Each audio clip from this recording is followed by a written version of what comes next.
he, growing up like the miners of old, had everything there but water. He went on and received his education partly at Western New Mexico University in Silver City. Then later he received his PhD at Northern Arizona University. He taught at North Texas State University for most of his career. Later semi-retired, went to Colorado and taught there. A few years ago, he moved back to his hometown of Pinos Altos, and he's become very involved in the Fort Garrett Historic Preservation Society. I've heard him speak. He's a real joy to listen to, I can tell you. And help me in welcoming Dr. Douglas Dinwiddie.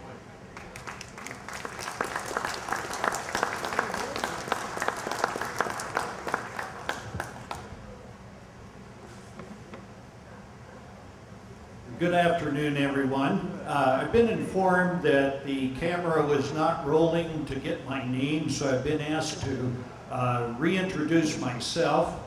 I'm Doug Dinwiddie, and one correction, I spent my teaching career at New Mexico State, not North Texas State, but I did take a few classes at North Texas State too. So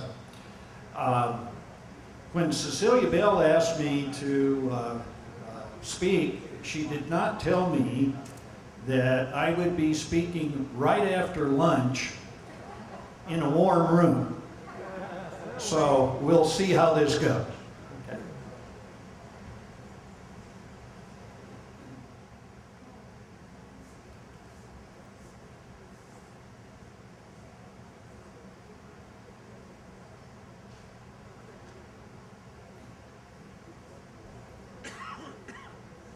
Decided that we haven't seen enough maps today, so we should start with another one here. When we, of course, talk about military protection along the southern trails, we're going to have to take a minute to look at just what the North American political geography looked like as we come to the decisive year of decision in 1846. And of course, the region in which we are holding this meeting and in which across the Southern Trail stretched were, of course, part of Mexico until 1846.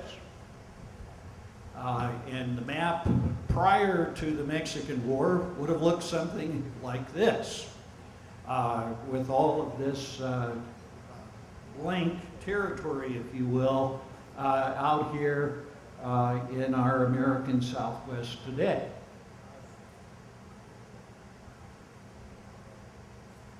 There's a story, possibly apocryphal, that General Sherman, when he was on an inspection tour in the Southwest after the Civil War, and he was the head of the U.S. Army, is supposed to have said, "We had a war with Mexico to take this country. I think we should have another war with them to make them take it back." Whether literally true or not, this sentiment was indicative of the frustrations that the U.S. Army experienced at the midpoint of the 19th century, while trying to bring some sense of security to the settlers and travelers entering the territory recently acquired from Mexico. Since the earliest Spanish entradas into the American Southwest in the mid-1500s, the land and its native inhabitants had posed a challenging resistance to subjugation by outsiders. 3 centuries of struggle prior to the arrival of the American Army had resulted in considerable bloodshed, but had earned no more than an uneasy stalemate between Spanish, then Mexican settlers and their Native American foes. Vast swaths of the region were still estimated to be uncontrollable by any centralized authority, and considerable mineral and agricultural potential remained out of reach of would-be developers. In fact, the first census that was conducted in 1850, after the U.S. takeover, counted just over 61,000 persons for the entire New Mexico territory, which then included both of the modern states of Arizona and New Mexico. If the tide of manifest destiny and its component westward migration was to proceed unabated, it would be necessary for the U.S. military to succeed where their predecessors had failed. Americans had long had their eyes on the Southwest, evidenced by official expeditions, such as that headed by Lieutenant Zebulon Pike, and others by individual entrepreneurs, including many of the mountain men, and of course the father of the Santa Fe Trail, William Becknell. In fact, right here in Santa Fe in 1804, we had an American by the name of Baptiste Lalande, who had come that early with trade goods. And of course, Spain was still in charge, and this area would be until 1821. And Lalande was arrested by the Spanish, who had forbidden trade with outsiders. And in fact, Pike, when he came down in 1806, actually had in his company a doctor by the name of Robinson, who was carrying an invoice. He was carrying a bill to present to Mr. Lalande in Santa Fe, which would make us think that all along, Lalande had probably, or should say Pike, had intended to arrive in Santa Fe from the beginning, even though he later denied that. Building on the work of previous natives, Spaniards and Mexicans,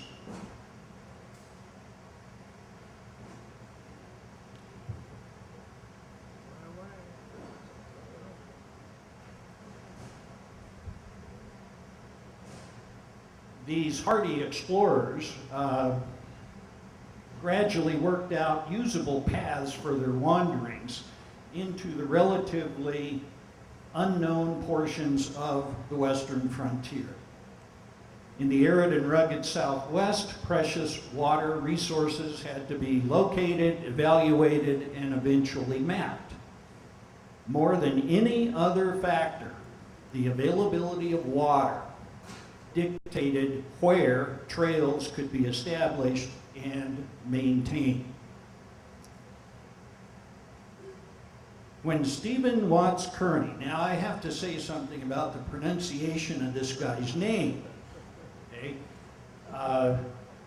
We hear Kearney, we hear Carney, we hear Kearney. Kearney's sort of the middle road, and that's the one I usually take. I'm about to the point where I think we need to start calling him General K. But anyway, Kearney departed Santa Fe, bound for California. We've heard a lot about that today already.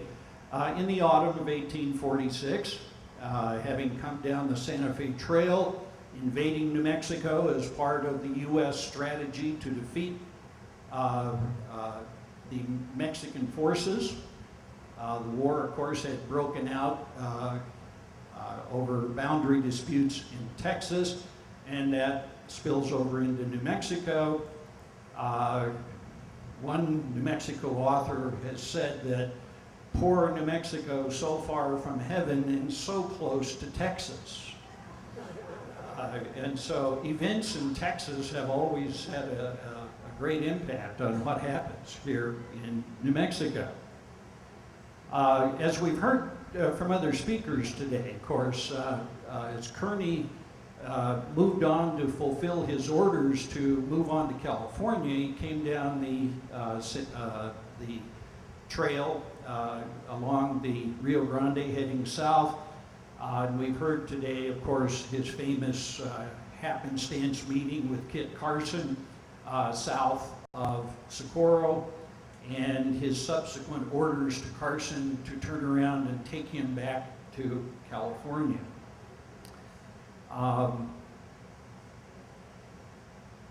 Probably partly due to Fremont's overly optimistic assessment of the situation in California, Kearney had decided, of course, that it wasn't that important for him to take his full force with him to California, and that probably played a part in him deciding to assign Philip St. George Cook the task of taking over the Mormon battalion and cutting a wagon road across the southern part of the Southwest. And again, we've heard about that in considerable detail today.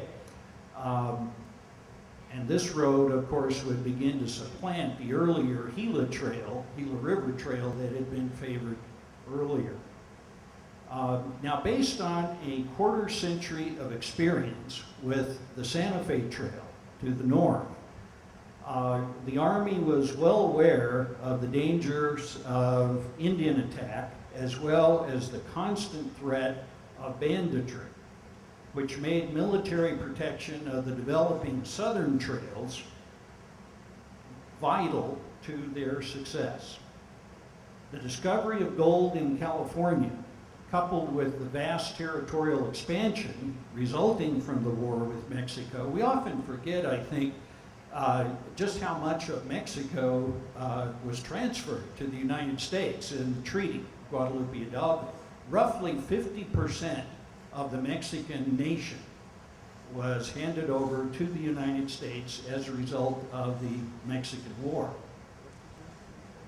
Well, all of these things together help to open the floodgates for a stampede of newcomers. And we've seen some interesting figures today presented by previous speakers about just how many people that really involved, and that was quite educational. Inevitably, political pressure quickly arose, demanding an increased military presence to provide security for settlers and travelers.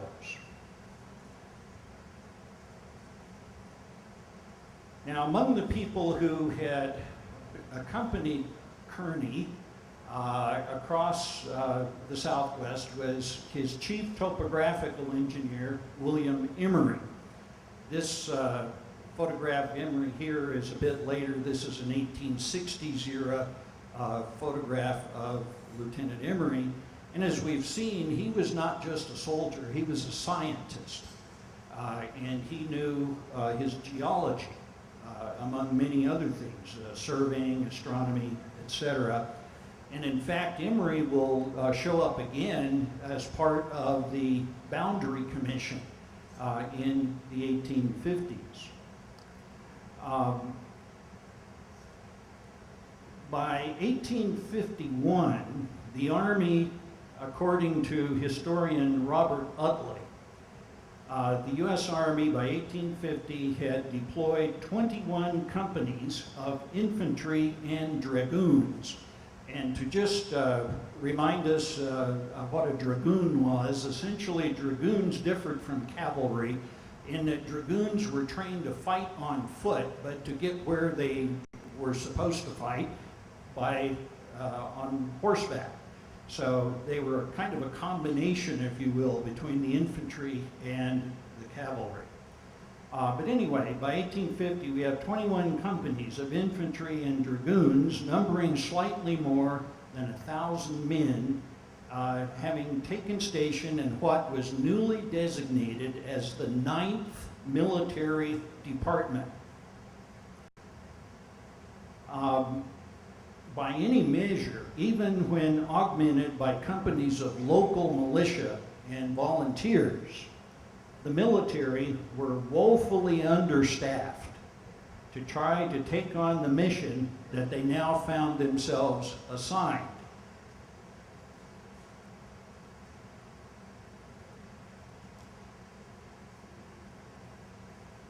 In spite of this shortage of resources, Major Enoch Steen had led troops into the field in southern New Mexico from their base at Doña Ana, located near present-day Las Cruces, New Mexico, with the object of punishing the Gila Apaches for their raiding in the region. Like many before and after him, Steen argued that with sufficient troops, he could bring the Apaches under control or destroy them altogether.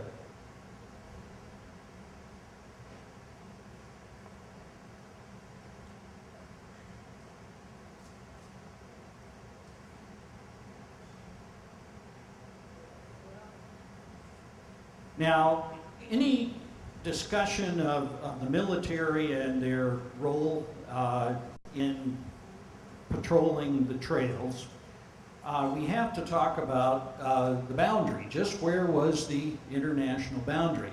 Earlier today we heard a mention of Disternell and Disternell's map that had been published regarding the southern boundary. And among the people who possessed Disternell's map was the commissioner for the U.S. Boundary Commission, John Russell Bartlett. Now, Bartlett was not the first head commissioner. We won't go into all the politics of the Boundary Commission, but Bartlett knew practically nothing about surveying. He was an amateur anthropologist from New England and had wrangled an appointment to head the U.S. Boundary Commission, and a lot of historians feel it was mostly so he could take a field trip to study the Indians in the Southwest. So he was not a surveyor. He knew basically nothing about the science of surveying. Fortunately for him, he had some people with him who did know what they were doing, including Lieutenant Emory. But one big mistake that Bartlett made is he trusted Disternell's map. And Disternell made one big error in the map, and he misplaced El Paso. He put it on the map much farther to the northeast than it truly is. And so that had led to the drawing of a line, according to what it agreed to in the treaty, that was to extend from the location of El Paso. Well, they had the latitude and longitude wrong for El Paso, and so they had drawn a mistaken boundary. And when Lieutenant Emory saw the proposed boundary, he was not happy because, among other things, it meant that the land that was necessary for the building of a railroad across the southern part of the continent was going to be in trouble, because Emory said, you know, if we have to build this railroad on what this map says is our side of the border, we're going to be building through mountains. And he had made it very clear that the U.S. boundary needed to take in that flat area to the south, and of course, ultimately that ends up leading to the Gadsden Purchase, which we've heard about earlier today. Now, the boundary survey involved a couple of years of work, and in fact, the Army, even during the time of the survey, was already beginning to make changes in their approach. One of those things was to establish a system of forts across the Southwest, and this is a post-Gadsden Purchase map here. So this is after 1853. And this will show a number of the forts. And by the way, for sake of time, I'm using today, I'm not talking about anything really north of I-40, north of Albuquerque. We're kind of concentrating today on the things, military things to the south. If you go out on a field trip tomorrow when we go to Fort Union, we'll say more about things a little farther north, particularly Fort Union. But just to point out some of the key elements of how the Army decided to place their forts in the Southwest. You notice the Rio Grande Valley here, Fort Conrad, which was in business only very shortly. It was just south of Socorro, at kind of the north end of the Jornada de Muerto, and it was so poorly constructed that it began to fall apart within a year of it being opened, and so the Army made the decision to just give up on Fort Conrad, and they established Fort Craig, several miles south of where Conrad was originally built. Farther down, they'll establish in the 1860s, they'll establish Fort McRae, which the site of Fort McRae is today under the water of Elephant Butte Reservoir. Farther south yet, after the Civil War, they would establish Fort Selden, north of Las Cruces, but prior to that, the fort at that end of the Rio Grande in New Mexico was Fort Fillmore.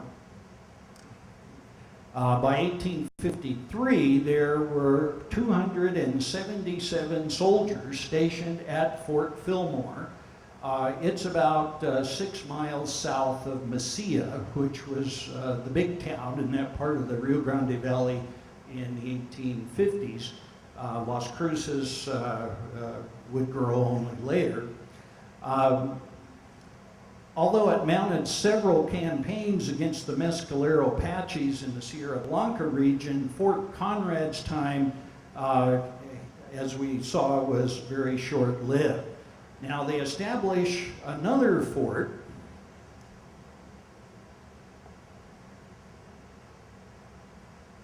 over here at the copper mines, the Santa Rita copper mines, which we've heard about a little bit today.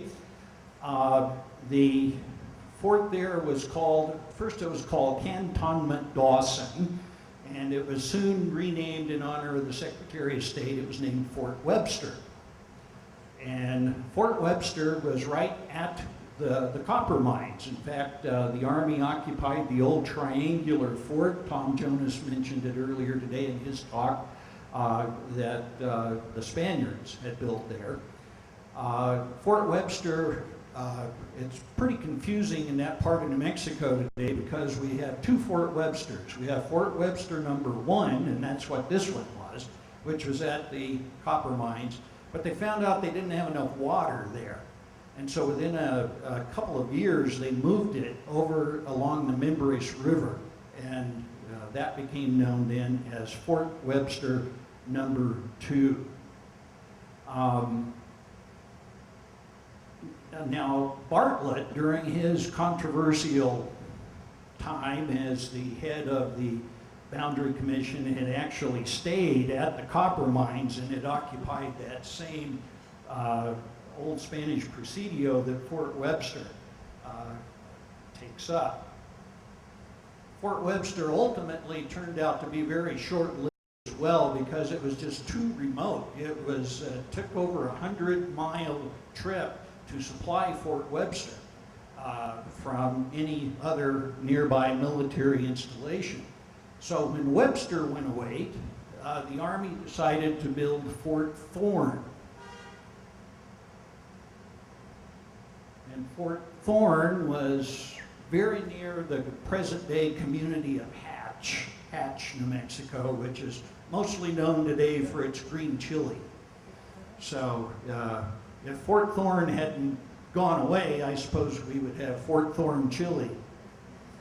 Fort Thorne didn't last very long either because it was built along a curvature in the Rio Grande Valley, And believe it or not, malaria was a huge problem. You don't think of malaria in the deserts of the Southwest, but malaria at Fort Thorne was a big problem. And ultimately, in fact, the Indian Bureau had established an Apache agency there under the leadership of one of the better agents who was ever dispatched to the Southwest, Steck, Agent Steck. And the whole experiment, though, failed due to all of these disease issues. And so Fort Thorne was abandoned in March of 1859. Now, the year 1858 brought major developments to the region.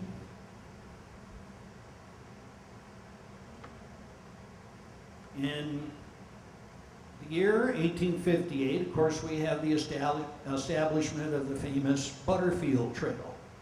And while the Butterfield Company was not the first mail carrier, there were other outfits that sort of came and went, but Butterfield is the one that gets most of the attention because they were financially more solvent and they lasted a little longer. In September the 1st of 1858, the first overland mail coach rolled out on the route that would come to bear the label of the Butterfield Trail. It connected St. Louis with the California coastal towns. And the trail proceeded via north central Texas to El Paso, then on to Tucson via Mesilla, Cook Spring, and numerous other state stations. Earlier we heard how the Apache Pass cutoff had been developed in the early 1850s, and the Butterfield Trail chose to go through there. They went through the Apache Pass in eastern Arizona. For the next several years, the stories of the Butterfield Trail and the U.S. Army converged in events that would ultimately determine the future of the Southwest and the peoples who struggled to control it. The mail route passed through territory in West Texas, southern New Mexico, and southeastern Arizona that had been the scene of intense activity by Apache, Comanche, and Kiowa raiding parties for decades. Smaller and lesser known mail contractors had braved much of the route previously with mixed results. The ambitious plan set forward by the Overland Mail for regular service presented the Army with a challenging set of duties. Among the most risky portions of the route was the trail through the Guadalupe Pass.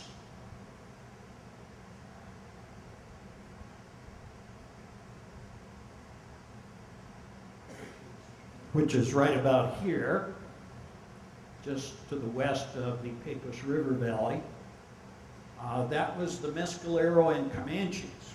That was the Mescaleros' homeland. In fact, the Mescalero people believe that their culture originated from caves there in the Guadalupes. And the Mescaleros were known for their presence here in south central New Mexico in the Sacramento Mountains.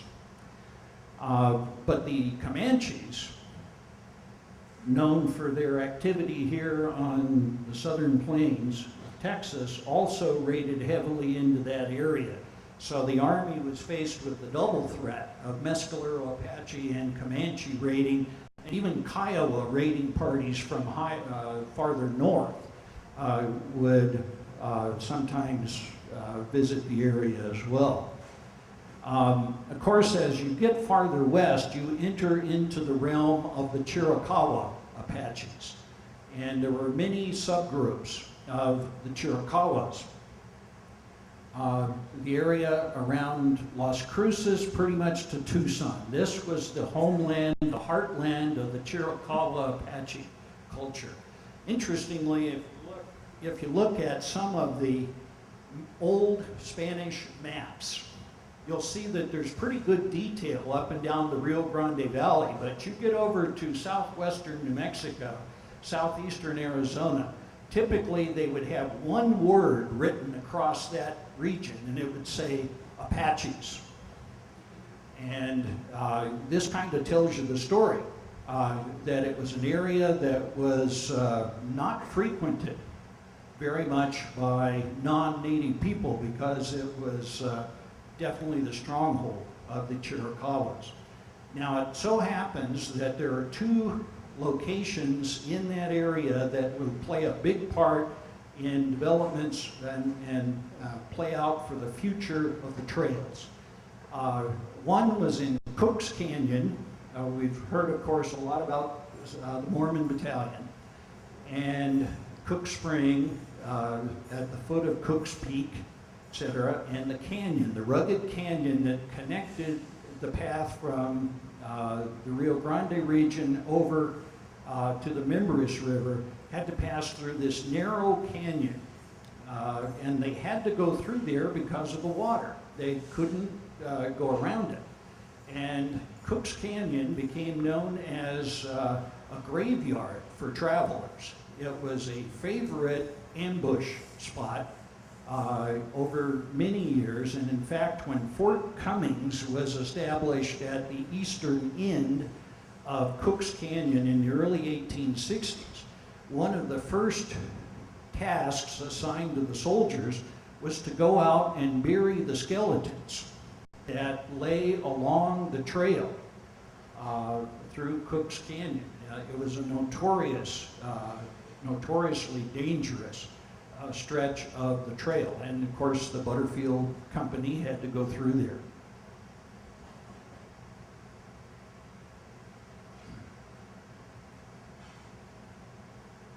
Now, as you go farther to the west along the Butterfield Trail, you come to that Apache Canyon detour.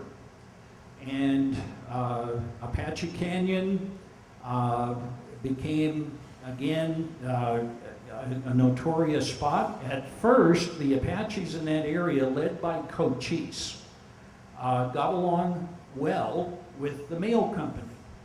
In fact, Butterfield had what amounted to a contract with Cochise and his people that Cochise would provide firewood for the Butterfield state station that was in Apache Pass. But that all came to a bitter end in February of 1861. And before we get to that, need to chronologically mention Pinos Altos. That's where my wife and I live today. I grew up in Pinos Altos. It was established in the year 1860 by prospectors who were looking for gold. And it's only, as the crow flies, maybe 8 or 9 miles west of the famous Santa Rita copper mines. But it was in the homeland of the Apaches, and gold miners, Spanish era and Mexican era gold miners had not tarried there. They would go and do a little brief collection, and then they would get out of there because it was not considered safe territory. Well, in 1860, we have some prospectors who had not had very good luck out in California, and they're working their way back to the east. They pass through Mesilla, and they hear rumors that there used to be gold being harvested up in the Gila Mountains, but nobody wanted to go up there anymore, and so these guys said, oh, we'll go. So they go up in May of 1860, and they discover gold in a little small creek, mountain creek, that they soon call Bear Creek, because they had seen one of those animals in the neighborhood. And soon word got back down to Mesilla that they had found gold, and so we have a little mini gold rush, and we have maybe close to 1,000 men show up suddenly in Pinos Altos. Now, one of the original prospectors up there was a guy by the name of Birch, and so briefly they changed the name to Birchville. But Birchville doesn't stick, and they turn it back to Pinos Altos very quickly. Now, the man who was the longtime leader of the Apache in this area was Mingus Colorados, or Red Sleeves. His Spanish name was Fuerte. You're going to hear a lot more about Mingus Colorados in the next talk, so I won't say too much more about that. But Mingus Colorados actually would come in and talk to the miners a little bit in Pinos Altos. He's very concerned, of course, about all these hundreds of newcomers that have shown up in his homeland. And up until now, he's been willing to tolerate the few that would pass through. But now you've got this sudden big presence of them. And at least one source says he had even come up with a name for them because of a certain phrase he heard them use a lot. He had started referring to them as the goddammies.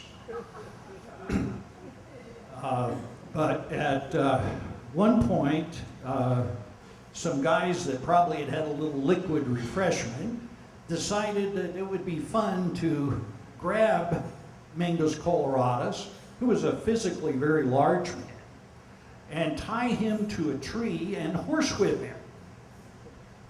And that was really stupid. And then they did something even more stupid. They let him go. And at that point, Mingus Colorados decided that he was going to have to do something about this blight on his land. Now, that had happened probably in the fall of 1860. Just a couple of months later, the incident in Arizona occurs in Apache Pass involving Mingus Colorados' son-in-law, Cochise. To summarize that event really quickly, a young boy had been kidnapped, and the Army sent out a patrol under the leadership of a young lieutenant, fresh out of West Point, didn't know anything about the Apaches.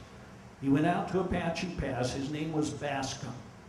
And Lieutenant Bascom went out to Apache Pass and confronted Cochise and accused him of kidnapping the boy. Cochise denied it, said he would find out who did it and try to help. Bascom didn't believe him, and Bascom tells Cochise that he and his companions are going to remain his hostages until the boy is returned. Cochise then pulled out a knife, cut a hole in the tent where this conversation had taken place, and he escaped in a hail of bullets. The people with him were not as lucky. They were held by Bascom. Soon, Cochise went to the Overland Mail Station and took the employees there captive. And the way this all ends, it goes on back and forth for several days of negotiations, but all the hostages end up dead. Cochise killed his hostages. Bascom hanged all of the Apaches that he had in his custody. And that event in February of 1861 led to a 10-year war between the Chiricahua Apache and the white men in the area. Cochise soon teamed up with his father-in-law, Mingus Colorados, and they went and attacked Pinos Altos in September of 1861. And Pinos Altos was then besieged for over a year after that. Now, all of this is taking place coincidental to the coming of the Civil War. And I won't go into all the details of that other than summarize something most of you probably already know, and that is that the Confederates invaded New Mexico, coming up from El Paso in starting the first in the summer of 1861. Some militiamen came up from El Paso. Fort Fillmore, with over 700 soldiers, should have stood in their way, but the commander at Fort Fillmore chickened out and surrendered to a force half his size. And the Confederates established a secessionist government in Mesilla and proclaimed that southern New Mexico and Arizona was the Confederate territory of Arizona.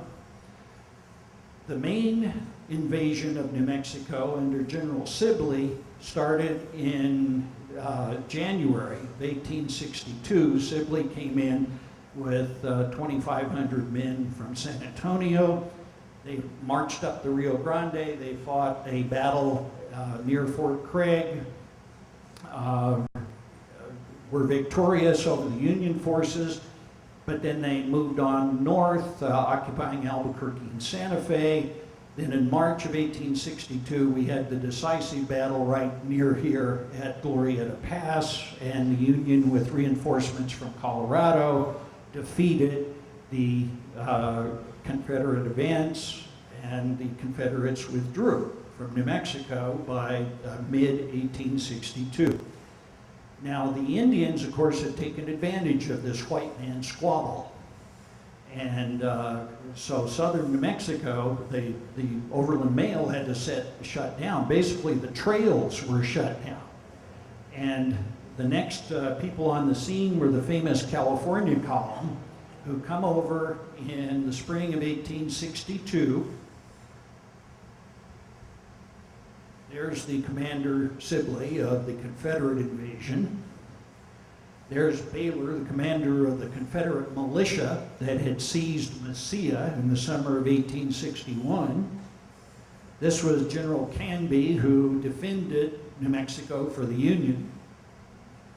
And this is the commander of the California column, Carleton, who comes over across southern Arizona. Tucson had been, I think the residents of Tucson were very practical people. They had flags of both the Confederacy and the Union, and flew whichever one fit their purpose. And by late spring, it was Union country again. And California column pushed on into southern New Mexico, but not before being ambushed in Apache Pass by Cochise. The advance elements there were pinned down, and it's only because they had some mountain howitzers artillery with them, they were able to lob the shells up into the rocks.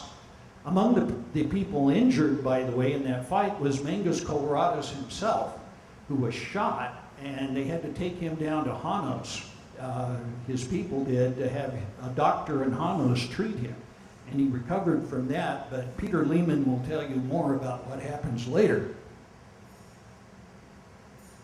Here's the route of the California column, and you'll notice it's a pretty familiar route, coming over on the Butterfield Trail. By the way, Carleton and his men are the ones that lift the siege in Pinos Altos.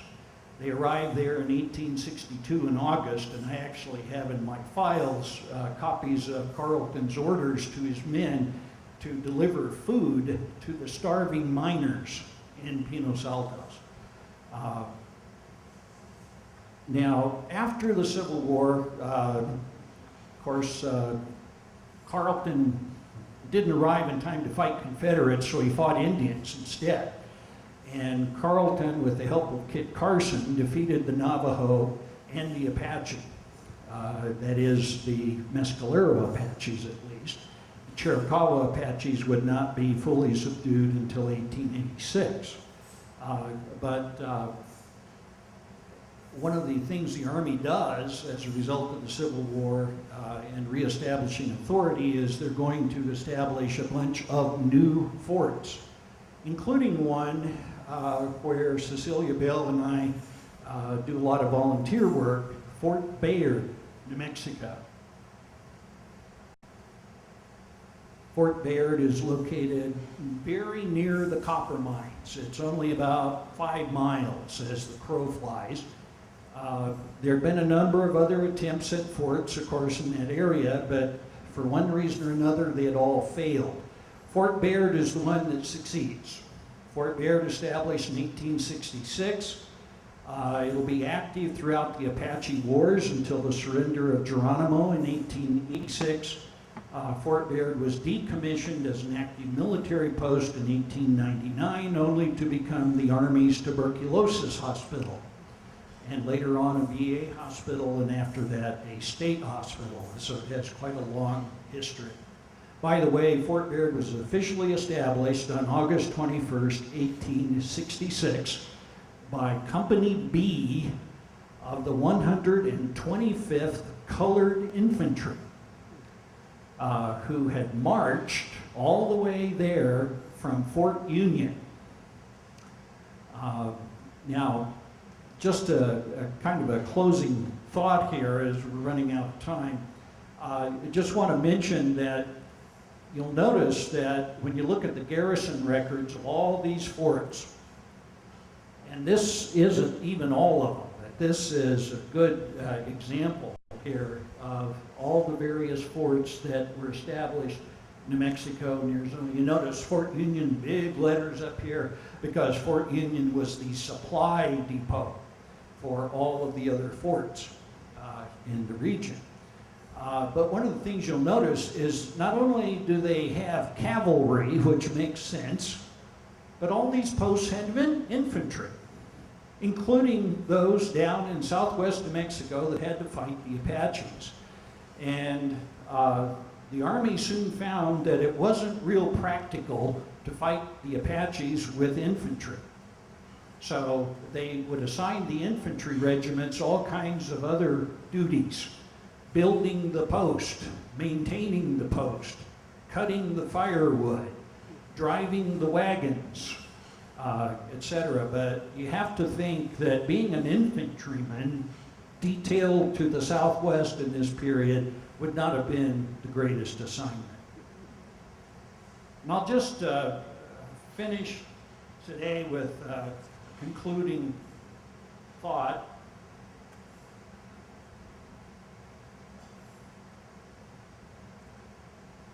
Scholars will continue to debate the successes and failures of U.S. government policy in regard to the administration of the territory acquired from Mexico. Although those debates will undoubtedly result in some new interpretations of the turbulent mid-19th century, we can be certain that the role of the Southern Trails in the eventual settlement and development of the region will not be diminished. Accordingly, the role that the military played in the eventual success of those trails will continue to be confirmed. So thank you very much for your attention, and if you have any questions, I'll try to deal with those. Yes.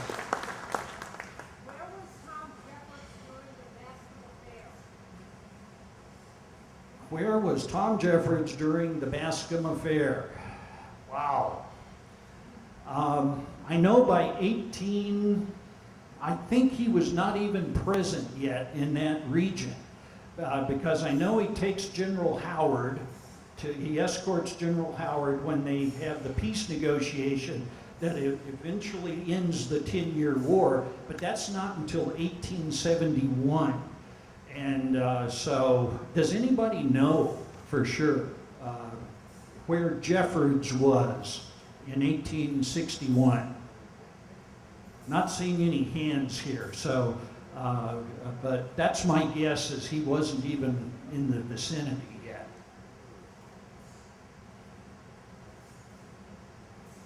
Any other questions? Well, thank you all. I know this is a tough hour, so thanks for your attention.